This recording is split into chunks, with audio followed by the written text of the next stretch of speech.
આપણા સમાજમાં મહાપુરુષોનું બહુ મહત્ત્વ છે. મહાપુરુષો વિશે આપણે વાંચતા હોઈએ છીએ, એના જીવનનો અભ્યાસ પણ કરતા હોય છે. મોટા માગના મહાપુરુષો મૃત્યુ પામી ચૂકેલા હોય છે, પણ એમના જીવનની વાતોમાંથી આપણે શીખવાનું હોય છે. આપણે મહાપુરુષની માફક એવું લખીને જવું જોઈએ કે લોકો આપણા મૃત્યુ પછી પણ એ વાંચે ને એને સમજે, અથવા એવા કાર્યો કરીને જવું જોઈએ કે મૃત્યુ પછી એમ આપણા કાર્યો ઉપર લોકો લખી શકે. ભગવદ્ ગીતાનો અધ્યાય 4 શ્લોક 40મો. ગુજરાતીમાં જો આ શ્લોકને કહીએ તો, વિવેકહીન, અશ્રદ્ધાળુ તેમજ સંશયગ્રસ્ત માણસ પરમાર્થથી નિશ્ચિતપણે ભ્રષ્ટ થઈ જાય છે. આવા સંશયગ્રસ્ત મનુષ્ય માટે ન આ લોક છે, ન તો પરલોક છે, કે ન સુખ પણ છે. બીજા શબ્દોમાં કહીએ તો, પરંતુ જે અજ્ઞાની તથા શ્રદ્ધાહીન મનુષ્ય પ્રમાણભૂત શાસ્ત્રોમાં પણ સંદેહ કરે છે, તેઓ ભગવત ભાવનાને પામતા નથી અને તેમનું પતન થાય છે. સંશયગ્રસ્ત વ્યક્તિ માટે નથી આ લોકમાં સુખ કે નથી પરલોકમાં સુખ. ટૂંકમાં આ શ્લોકમાં ભગવાન શાસ્ત્રોમાં સંદેહ કરનારા અજ્ઞાનીઓ, શ્રદ્ધાવિહીન મનુષ્યો માટેની વાત કરે છે. મનુષ્યોને સામાન્ય રીતે જ્ઞાન હોવું જોઈએ, શ્રદ્ધા હોવી જોઈએ, તો જ એ આગળ પ્રગતિ કરી શકે, એ પરમાત્માને પામી શકે કે મોક્ષને પામી શકે. એટલા માટે જ આપણા સનાતન ધર્મ ગુરુ શિષ્યની મહાન પરંપરાનું ચાલે છે. જે ગુરુ આપણને જ્ઞાન આપે છે, અંધકારમાંથી આપણને પ્રકાશ તરફ લઈ જાય છે, અને આપણે એમના ઉપર શ્રદ્ધા રાખવી પડે છે. આપણે સામાન્ય રીતે કોઈ રેસ્ટોરન્ટમાં જમવા જતા હોય છે તો આપણને ખબર હોય છે કે એ આપણને વિષ મિશ્રિત ખોરાક નહીં આપે. આપણે જે ઓર્ડર આપ્યો છે એ જ પ્રકારનું ખાવાનું આપશે. એ આપણી શ્રદ્ધા છે. આપણે વાળંદ પાસે વાળ કપાવવા જઈએ છીએ, એ આપણા ડોક ઉપર પણ અસ્ત્રો ફેરવે છે, પણ આપણને શ્રદ્ધા હોય છે કે એ આપણને મારી નહીં નાખે, આપણા વાળ કાપશે અને આપણો આ રીતે એનું કામ કરશે. એટલે શ્રદ્ધા ખૂબ જ મહત્વની છે. જો આપણે વાળંદ ઉપર કે રેસ્ટોરન્ટ પર ઉપર શંકા કરીએ કે આપણને એ આ અસ્ત્રાથી ગળું કાપી નાખશે, કે રેસ્ટોરન્ટમાં તમને ખરાબ ખાવાનું આપશે, ઝેર ભરેલું ખાવાનું આપશે, એવી શંકા રાખીએ તો આપણે એ ખાઈ પણ ન શકીએ કે નહીં આપણે વાળ પાસે આપણા વાળ કપાઈ શકીએ. સાધકમાં માટેને 3 પ્રકાર પાડ્યા છે શાસ્ત્રોમાં. એક સર્વોચ્ચ સાધક હોય છે, જે શાસ્ત્રોનું જ્ઞાન પણ ધરાવે છે અને એને શ્રદ્ધા પણ હોય છે. બીજો મધ્યમ કક્ષાનો સાધક હોય છે કે જેઓને શાસ્ત્રનું જ્ઞાન નથી હોતું, પરંતુ એ હરિ ગુરુ પ્રત્યે ખૂબ જ શ્રદ્ધા ધરાવતો હોય છે. ત્રીજા પ્રકારના છે નિકૃષ્ટ કક્ષાના સાધક, જેને તો ન શાસ્ત્રોનું જ્ઞાન ધરાવે છે, ન તો શ્રદ્ધાથી સંપન્ન હોય છે. આ ત્રીજા કક્ષા માટે આ શ્લોકમાં ભગવાન કહે છે કે આવા મનુષ્યમાં આ જન્મમાં કે આતા જન્મમાં પણ શાંતિ પ્રાપ્ત કરી શકતો નથી. કારણ કે સંસારની પ્રવૃત્તિઓમાં પણ વિશ્વાસ હોવો જરૂરી છે, વિશ્વાસ રાખવો જરૂરી છે. વિશ્વાસ વગર આ સમાજનું કે જીવનનું વહાણ ચાલતું નથી. ટૂંકમાં આ શ્લોકમાં ભગવાન આપણને જણાવે છે કે જેમાં સત્ય અને અસત્યનું, આત્મા અનાત્મા પદાર્થનું વિવેચન કરવાની શક્તિ નથી, એ જ કારણે કર્તવ્ય અને અકર્તવ્ય વગેરે વિશે નિર્ણય કરી શકતો નથી, એવા વિવેક જ્ઞાનરહિત મનુષ્ય માટે અહીં અજ્ઞ શબ્દ વાપર્યો છે.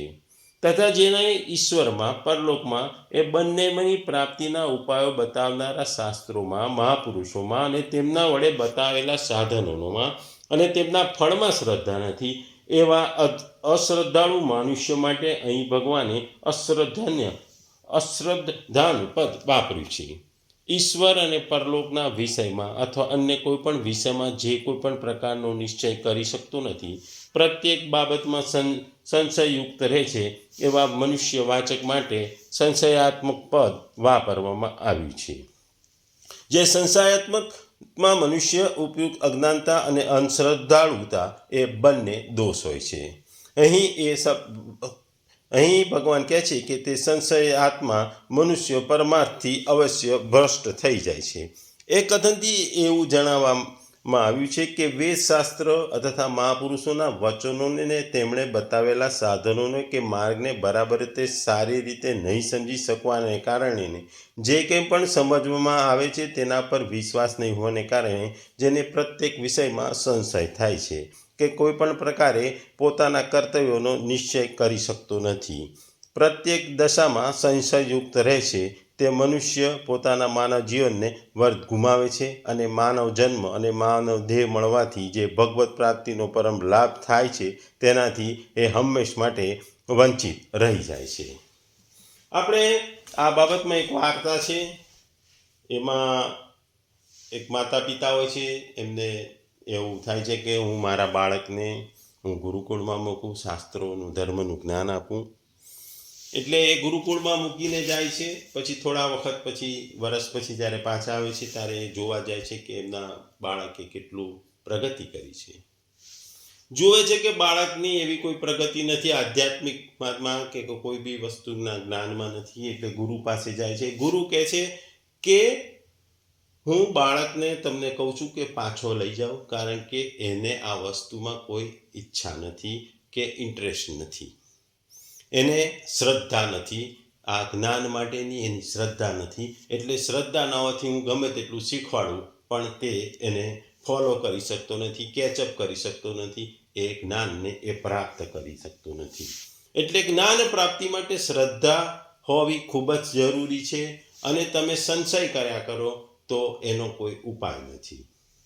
આ બાબતમાં આપણે બીજી એક વાત કરીએ કે ઘણી વખત ભગવાન જે ગુરુ હોય છે, ગુરુએ જ્ઞાન આપ્યું હોય છે, ત્યારે આપણને એમ થાય છે કે આપણે લાવો ગુરુના જ્ઞાનની જે સાચું છે કે એમણે ખોટું જ્ઞાન આપ્યું છે એની પણ લોકો કસોટી કરતા હોય છે. ગુરુ પરથી પણ ઘણાને વિશ્વાસ ઉઠી જાય છે.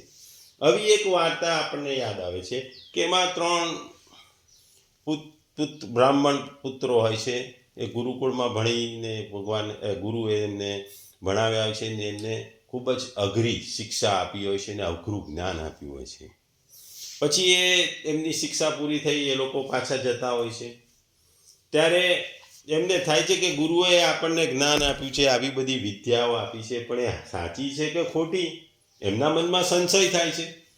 ત્રણેયના મનમાં સંશય થાય છે કે ગુરુએ આપણને શીખવાડ્યું છે, આપણને અમુક જોરદાર સરસ વિદ્યા આપી છે, કોઈની પાસે ના એવી વિદ્યા આપી છે, શું એ સાચી છે કે ખોટી છે?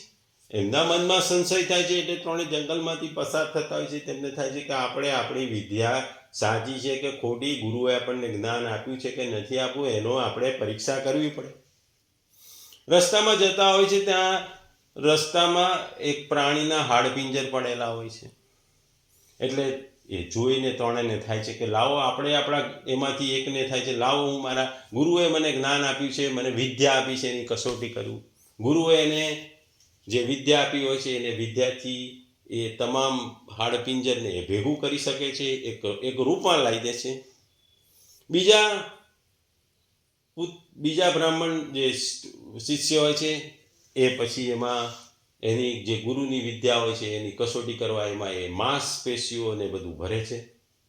હાડપિંજરમાં માંસપેશીઓ ભરે છે. પહેલો એ કંકાળ તંત્રને જે હાડકાઓને ભેગા કરીને એની રચના બનાવે છે. બીજો એમાં માંસપેશીઓ ભરી એને એક સ્વરૂપ આપે છે. એટલે આ સ્વરૂપ બનતા એ સિંહનું સ્વરૂપ બની જાય છે.